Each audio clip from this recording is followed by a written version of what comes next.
Welcome back, guys, to Pirate Talk Radio. This is episode 125. And let me tell you what, I just said not too many episodes ago that things are slowing down in life. I just literally worked two weeks in a row since the last episode of like between 60 and 70 hours. I have been dead.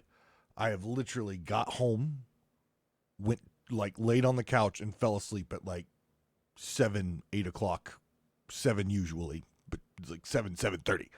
I have literally been wake up, go to the gym at 4:30 in the morning, get into work, get home, sleep.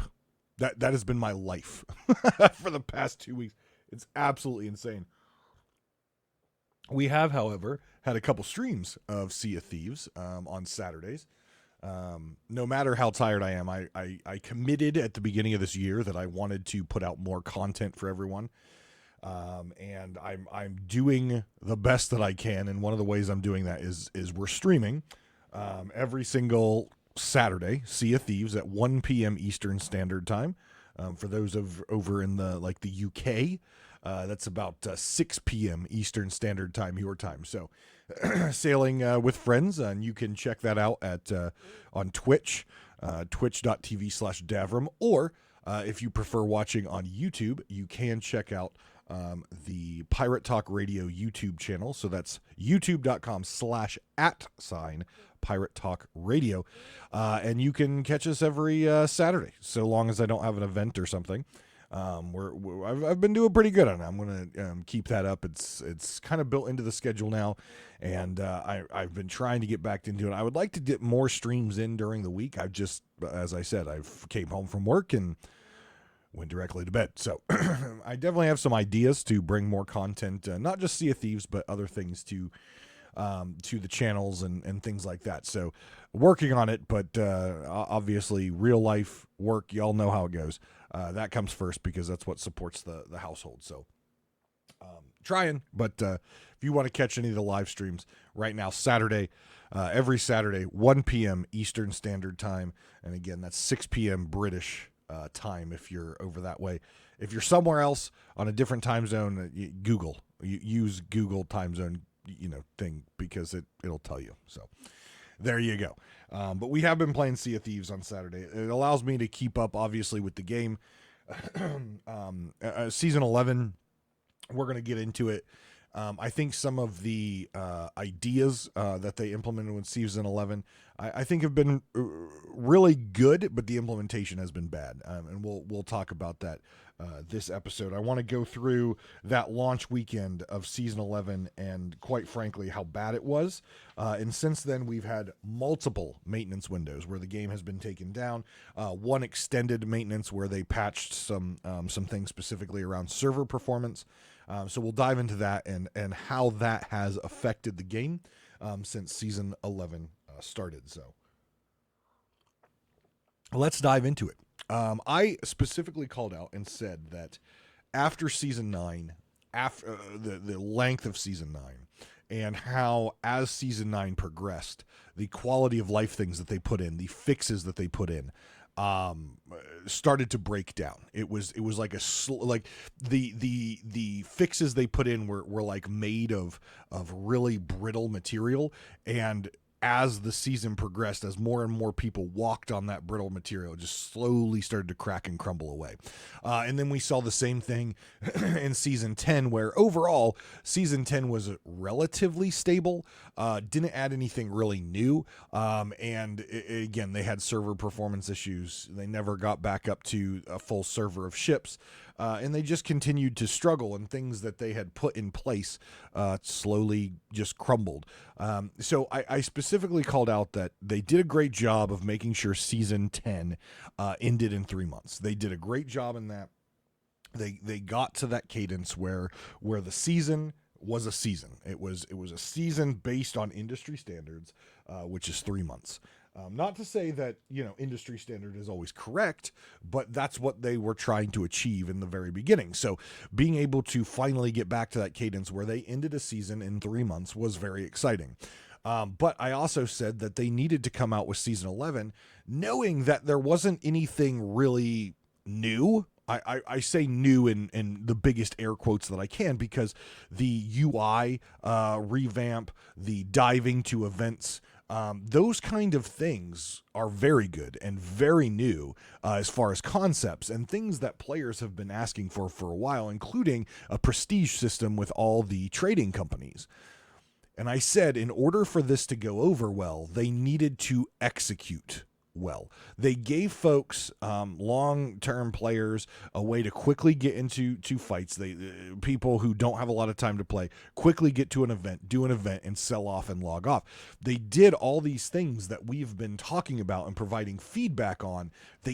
They had them in concept, but they had to execute them, and they had to execute them to a point where we're not seeing returning bugs. We're not seeing new exploits. We're not seeing the poor quality of coding that we continue to see with Sea of Thieves. And I said they had to execute it in order to make the players feel like they had control. You know, Joe Neat saying the right things, the teams on the podcast and their YouTube videos saying the right things. They have to execute on it.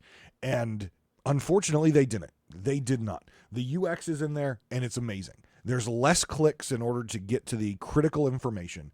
It's reorganized so that you can quickly figure out what you're doing and where you're at with emissary ledgers and things like that. And the UI specifically around the quest table and not having to go back to an outpost to get a voyage. Excellent. All those things are excellent.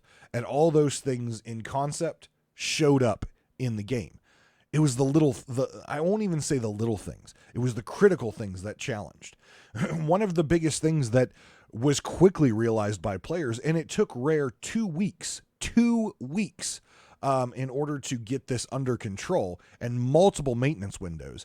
And that is when interacting with the maps and when interacting with the quest table, it would cause a chain reaction lag across the entire server. So anytime someone touched the map or the quest table, it would just, everyone would stutter and step and rubber band, and just a massive spike in lag. I don't understand how that got through testing. I don't. Maybe it's because the servers weren't under load during testing. Maybe it was the load of the servers that was, but it was every server. It wasn't like some people weren't experiencing it. It was every person on every server was experiencing this. So to me, even if you've got one server rolled up for your QA testing, you should be seeing this experience. And the problem is, what a horrible experience it was. I mean, yes, I play a lot of times with folks in the UK, so I already have a larger ping than normal. I've gotten used to it. It's not horrible. But when you're talking, you know, a 120, 150 ping, someone touches a map table or a quest table, and that thing shoots up to 600, 800, 1,000 for a few seconds, that's unplayable. The game was unplayable for the first week. It got better in the second week, but it was still bad. You still had these spikes of lag. And I don't understand why, one, it got released that way, and two, once it was identified, why the servers weren't brought down immediately for an emergency fix. It took them 2 weeks to get the servers to a point where they were playable. They were not playable. And I know people were playing. I know people were logging in because we were fighting in PvP and we were seeing players. I know people were playing, but the overall experience and how Sea of Thieves has to operate with combat and sailing and all that stuff, it was unplayable. If you wanted to do anything successfully, it was awful. It was an absolutely awful experience. And again, it took them multiple maintenances, and it took them 2 weeks to finally get that sorted to make the game playable again. It's just unexcusable. It's unacceptable and unexcusable that got released, and then it took them 2 full weeks in order to get fixed. again, it goes back to urgency. I don't feel like the leadership in Rare has urgency on this. They're just like, oh yeah, we got the update out. Yeah, the servers suck. We'll apologize to the people, but we'll get to it. We got people on vacation. We got people sick. We got, we're working on the next the season already. We just don't have the resources. We'll get to it. It's fine. The players just keep playing. You can't do it that way. Like legitimately, I am super surprised that we didn't see dead servers after the third day. And though I will say by the end of the first week, before they really got a good fix in there for most of that lag, the servers did feel a little bit dead, but there was still some activity. But wow, what an absolute shit show the launch of season 11 was. Like, that was absolute garbage and unacceptable. That's something that they put in to make the game better for both new players, casual players, and veteran players, of being able to quickly get your quests, being able to dive to events. But every time you do that, you have to interact with the quest table, and it lags the entire server. Your entire new really nice feature is now tarnished because of poor quality code and poor quality implementation. It's just unexcusable at this point. It really, really, truly is unexcusable to this point. It's just, we're talking, this game has been out for what, going on 6 years now? Is that what we're up to? How we are still having these misses from the studio is just ridiculous. Like, if that was the case, and yes, other big companies have had these issues, but they are quick to address them, or at least make their game playable, or roll something back, for God's sakes. Rare just seems to keep pushing forward, and player experience be damned, we'll get to it eventually. Like, that's what I feel like the messaging is. Like, hey, good job, we released our season on time, and it sucks, but you know what? Push forward, let's keep going. And it's just, it's awful. And I'm tired of hearing on the podcast and Sea of Thieves news and all this stuff, apologies. I don't want apologies anymore. I don't want voyages to make myself, another couple coins because you guys screwed up. I want action. I legitimately want action. I want you guys to roll back your updates if they suck. I want you guys to get in there and fix them in a timely manner. 2 weeks is not timely for that type of issue. I don't want you to sit here and just be like, oh, well, it's what it is. We're sorry. It was a poor experience. We'll do better next time. You've had 6 years to do better, and you still are failing time and time again, and update and update and update. This could have been, season 11 could have been so good. Season 11, if you executed that stuff right off the bat, and don't get me wrong, we have many, many, many weeks and months of season 11 left. This could be a very good season in the end, but how long does it take them to get there? You got to come out the gate strong. And they failed yet again to come out the gate strong. They have all these cool features that I really legitimately enjoy. And it just was poorly executed. Like, poor would be an improvement for that. That was just, it was vomit inducing. Like, I literally, the first stream that I did that Saturday after release, I was planning on streaming for a considerable amount of time. I had to call it because I was just like, I can't deal with this. I cannot play this game. So I think instead of my normal 5 or 6 hour stream, I did like a 3.5, 4 hour stream because literally I just couldn't play it anymore. It was bothering me so much. It was annoying me. It was frustrating me. It was just unplayable. So let's talk about some of the other things that were promised that were not executed properly. And for the record, that still may or may not be fixed. Diving to events. So,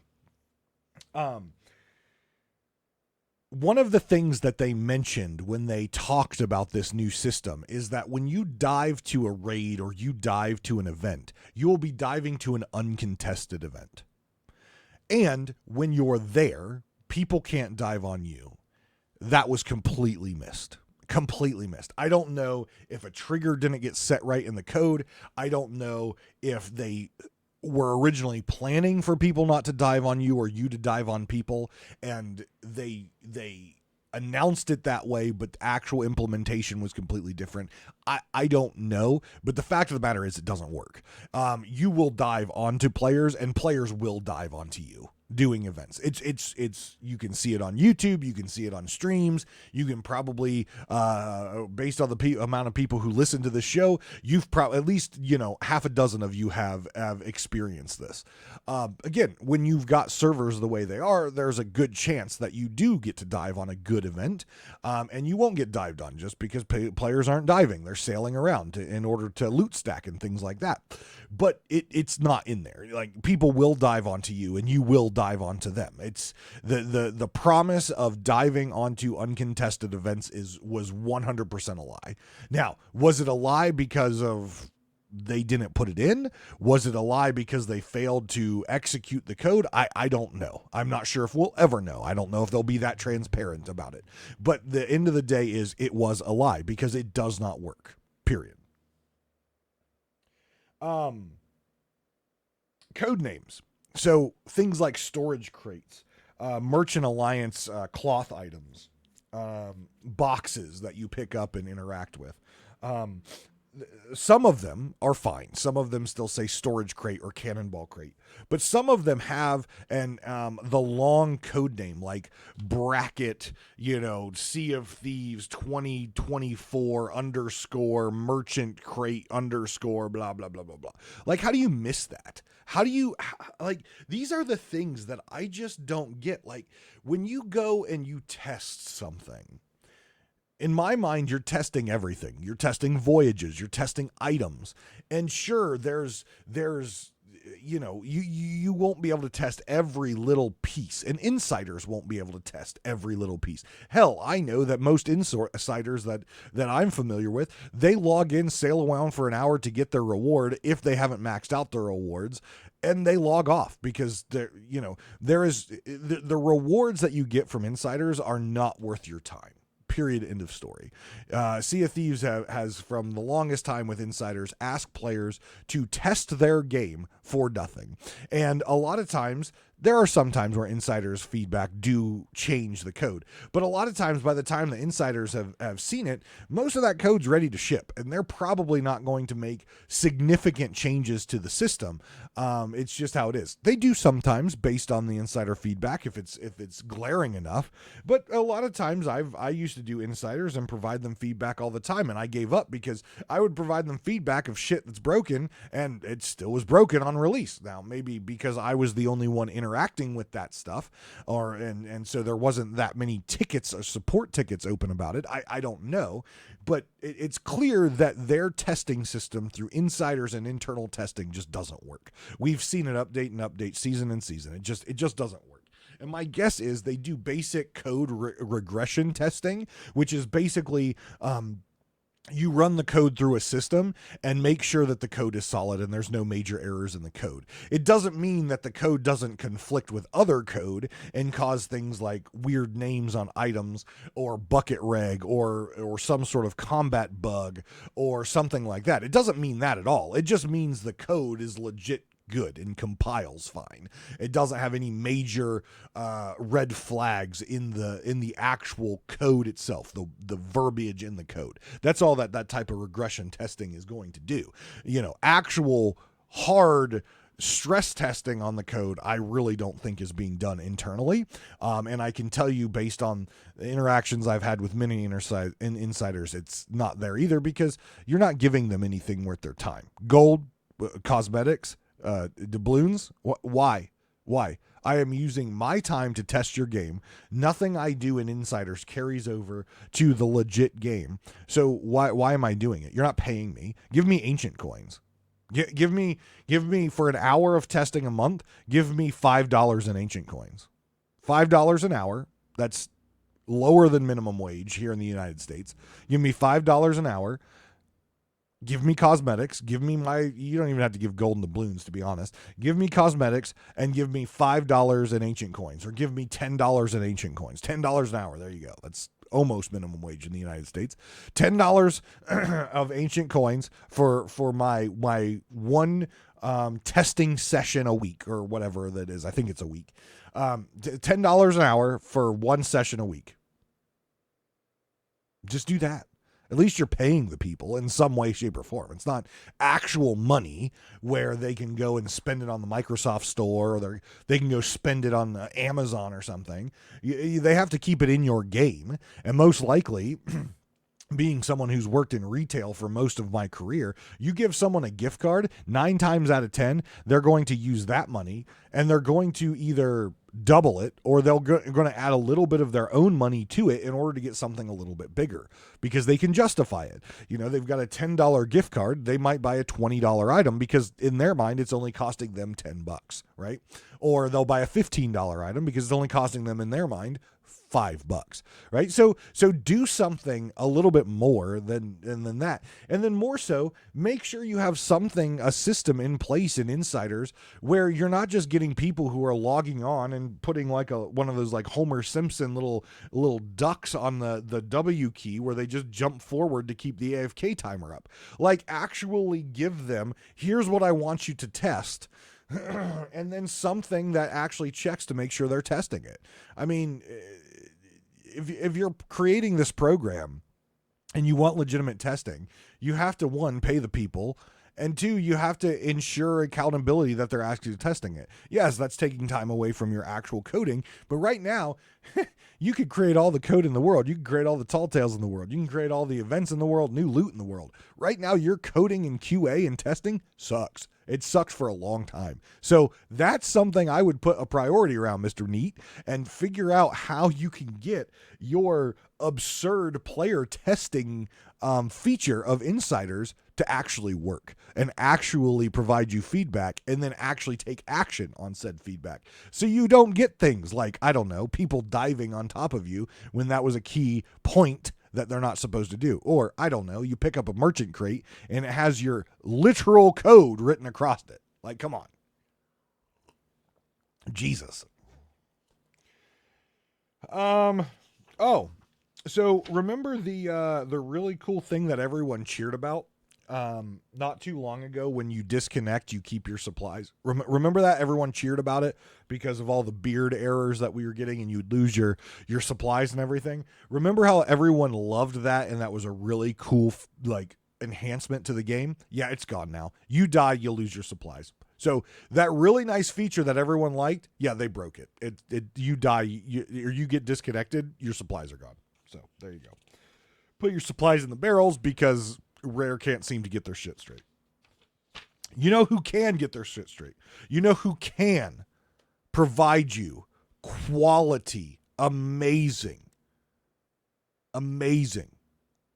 notorious, great conversation and sailing. And that is our patrons. They're awesome. They're absolutely great. And we do have a new one to welcome this week. But I want to start at the top of the list and thank Skamelt666, Lane, iGeffis, L-Cute, James, Big Bad Pad, and Regis Stella. Thank you very much for not sucking like, Rare's leadership team and their code. Don't ever suck like that. Like, no, that's like chewing. Never mind. We won't get into that. You guys rock. You guys are awesome. And I appreciate your ongoing support of this podcast and my content. If you are interested in supporting my content and my podcast and getting these episodes at least a day early to a direct feed to you, you can go to patreon.com/DavrimTV and check out all the options starting from $1 and going up. You get some perks, you get some stuff depending on your tier, and you get your own little highlighted color and private channels in the Pirate Talk Radio Discord. So thank you very much to the patrons. I really, really appreciate your ongoing support. So let's talk about some, hold on. One more unhappy. See, I wrote things in my notes for this week, and I put happy faces or unhappy faces. So we're talking about unhappy faces right now. Unhappy faces. You can hear hot mics again from mermaids. So this is an ancient old bug that has existed for a long time that they've fixed a few times, just like bucket reg and things like that, where basically if a crew has done something in an area and they've died usually, and they've went to the Ferry of the Damned and they're hot micers, if you have a mermaid pop in an area, you can hear their hot mics regardless of where they are on the server. You could hear them coming from your mermaid. That's back. We were actually freaked out about it one day. We were at, I think, Cannon Cove doing an event, and we kept hearing talking. We're like looking around to see if someone's like failing at tucking with hot miking on, and we're looking around, and so we're using the spatial awareness where you can get closer and the volume gets louder. And we dove into the water where our mermaid was at Cannon Cove, because we were doing the event while our ship was off doing another dig or something. And as we got to this mermaid, it became clear as day that bug was back. So there's another unhappy face, something that was fixed in the past that, hey, guess what? It's broken again. So let's talk about some happy faces. I already mentioned the UI. I already mentioned the ability to quickly get to events and get them done and get out for a play session. That is the top notch, right? That is the cream of the crop, is that UI and the ability to quickly get to action and then be able to log off if you don't have a lot of time. That is the cream of the crop. Couple other things that I really liked about season 11 so far. Merchant voyages. So they changed the paper that you get when you have to deliver deliver this to so-and-so, deliver this to so-and-so. It always used to be deliver this to Shelly, right? And then you had to say Shelly's name started with an S. S is shipwright, Shelly the shipwright, right? Like that's how you kind of had to do it. Or Tanya, Tanya starts with T, that means tavern, Tanya's in the tavern. That's what you kind of had to do for the longest time. Now they have changed that. I don't know if players struggled with that, new players or whatever. I assume it's new players that's struggling with that. Now it's actually written, Shelly the shipwright, on the docks or whatever. It said Tanya in the tavern so it actually spells out where those people are. So you don't have to then, if you're a newer player and you don't know these things, run around and explore. They actually tell you where the people are. So, again, for a veteran player, I knew the code for a long time, so it doesn't impact me at all. But definitely for new players, I think that was a good change, so that they know where to go, and they can be efficient with their time. They can get that reward and hopefully continue to play Sea of Thieves. Because again, the best part about Sea of Thieves is when we have people playing it. Like, Sea of Thieves is not fun when servers are dead, right? It's fun with the player interactions. I know there's folks out there who like safer seas, and that's fine. But what makes Sea of Thieves magical is the experiences that you have with other players, whether it be aggressive or whether it be passive. That's what's fun, is in the interactions with other players. Let's talk about something else with happiness. And again, I have to give all the props to the art team. I have to give all the props to the art team.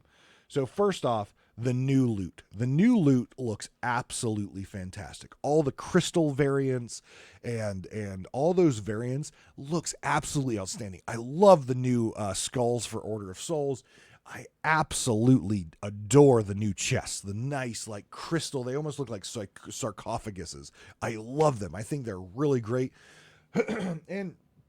And then you can still get the old loot, the old tried and true loot that looks like a true treasure chest and stuff like that. I like that mix. It adds a nice little intricacy of what you're going to dig up and things like that. Really like the art design on that. The other thing that I really like the art design on is the season pass, the free season pass clothing set. It's got this cool serpent look that wraps around you in different places. Like the glove has the serpent that wraps around, the boots, the pants. I really like this set. You know me, I'm pretty set in stone about my my pirate's outfit. I might change it for laughs or something during a stream, but I will always quickly change it back to my normal look where my pirate's belly's hanging out. He's got the short, the little short vest on. He's got the Fort of the Dam jacket on. He's got his fuzzy boots on. There's a look that I like. It's just the look that my pirate always has. The pants sometimes change and the gloves sometimes change. Sometimes we have a hat, sometimes we don't. But in general, my pirate has a look that he's had for years. It's just his iconic look, and I prefer it that way. I have started to use some of the new serpent stuff. I think I'm using the gloves right now, maybe the pants.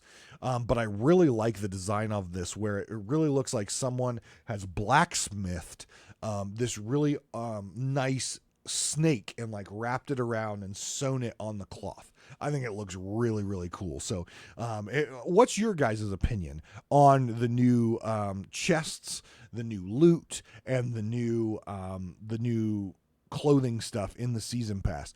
Put it in the YouTube comments. If you go over to Pirate Talk Radio on YouTube, drop it in the YouTube comments. And while you're there, also click the subscribe button. If you haven't, turn those notification bells on.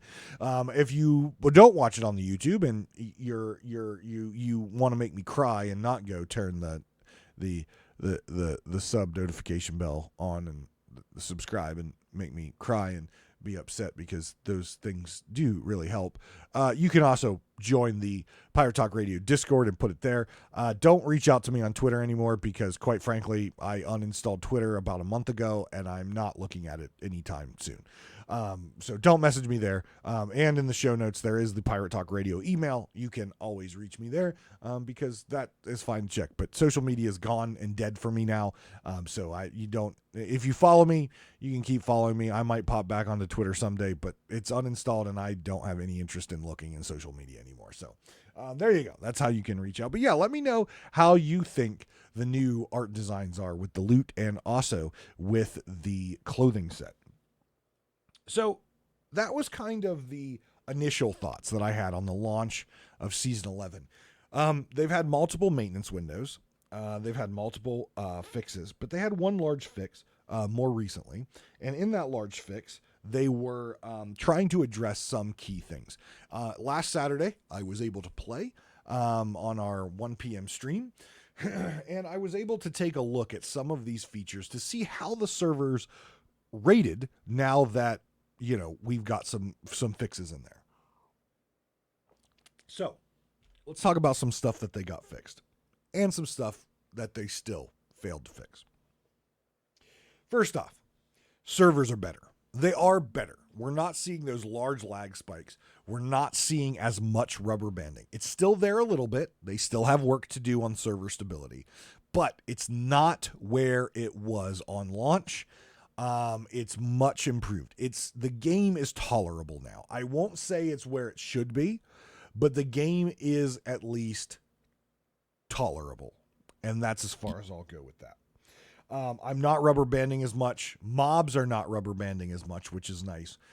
Server ping spikes are not going as high, so I feel like they've maybe addressed the issues where it came to the quest table and the map table. I think maybe those things have been addressed.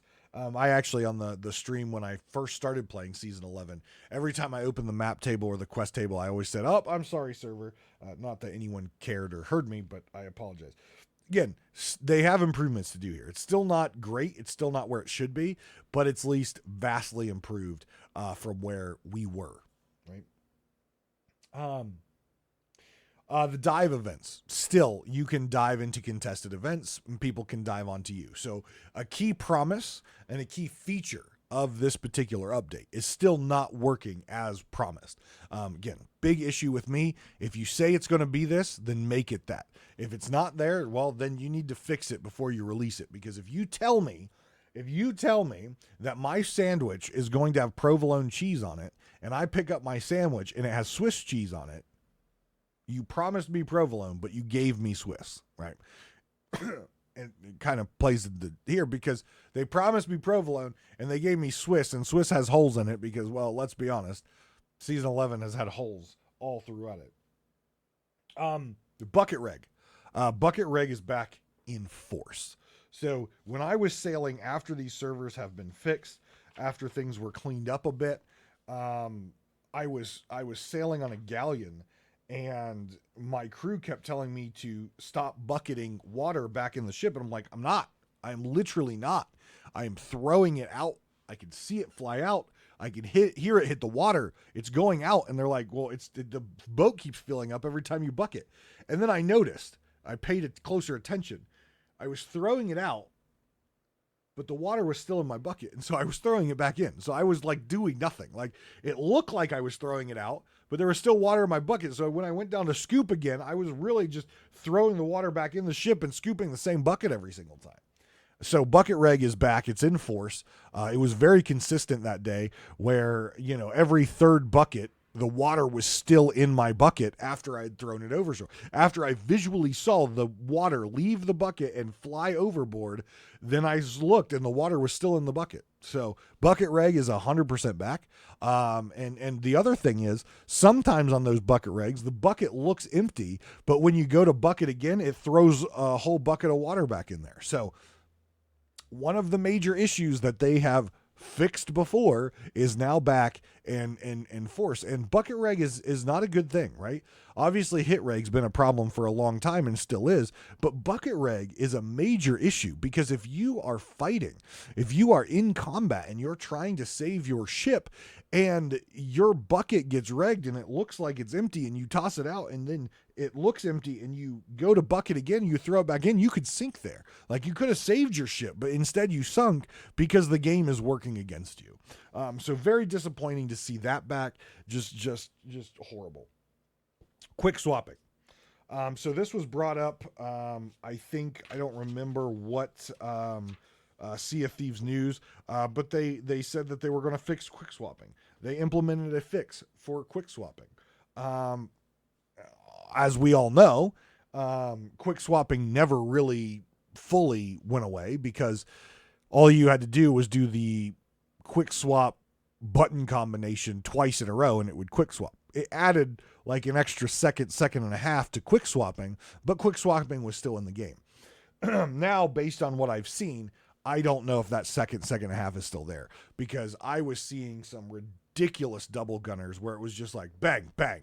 Like, it was back to the old school days of quick swapping again.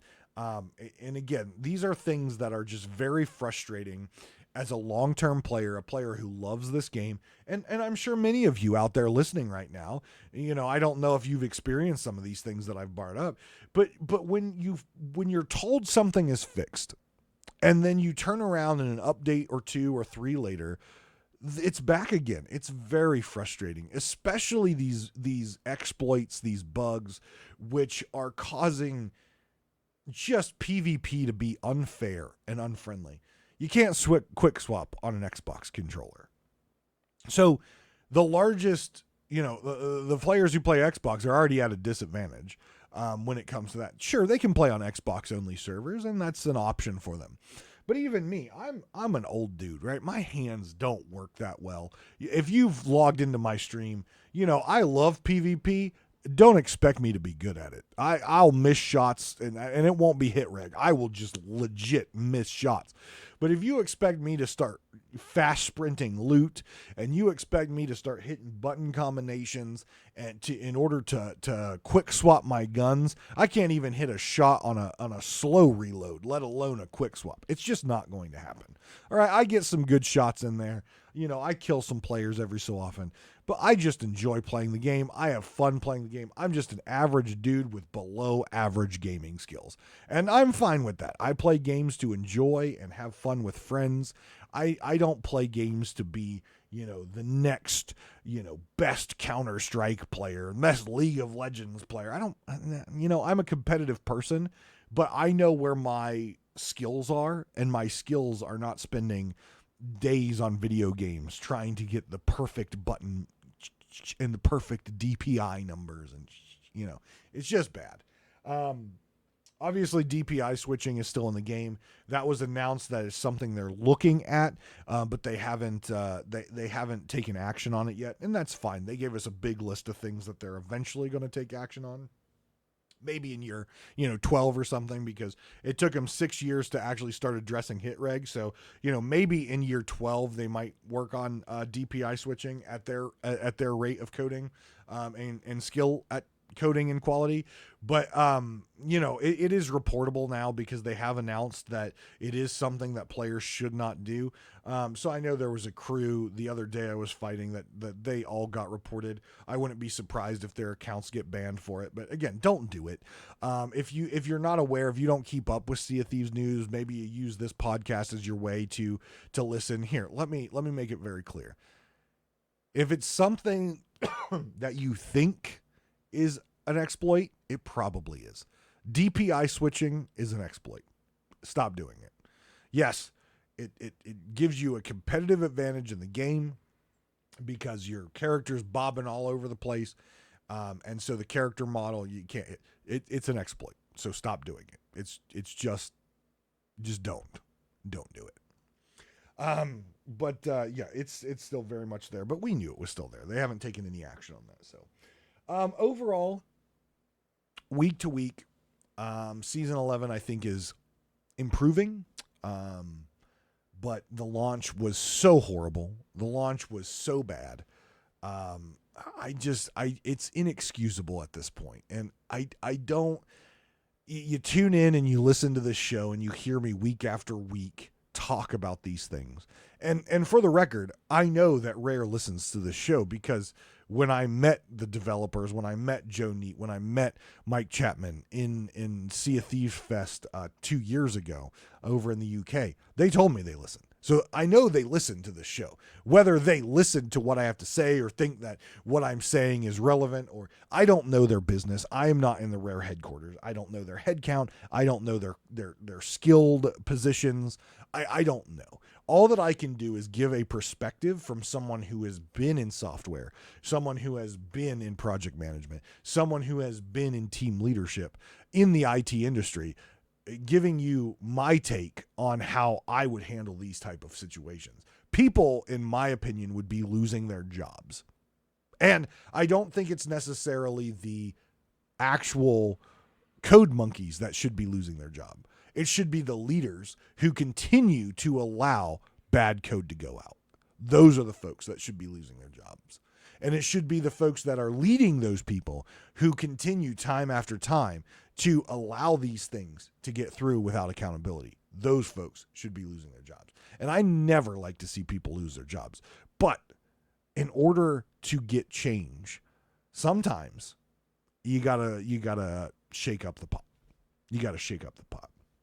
I know some people have been asking if we're ever going to have a Rare person on this podcast. I have reached out via email multiple times, multiple months in a row. I have done my job asking. I have been in correspondence with people over there, and I've always been told, we're working on it. We'll get back with you. We'll get back with you. They never get back with me. I follow up. Eventually, I've given up. So if anyone at Rare who listens to this wants to look at someone who is clearly not doing their job, it's whoever takes the emails and says they're going to do something and then doesn't do it.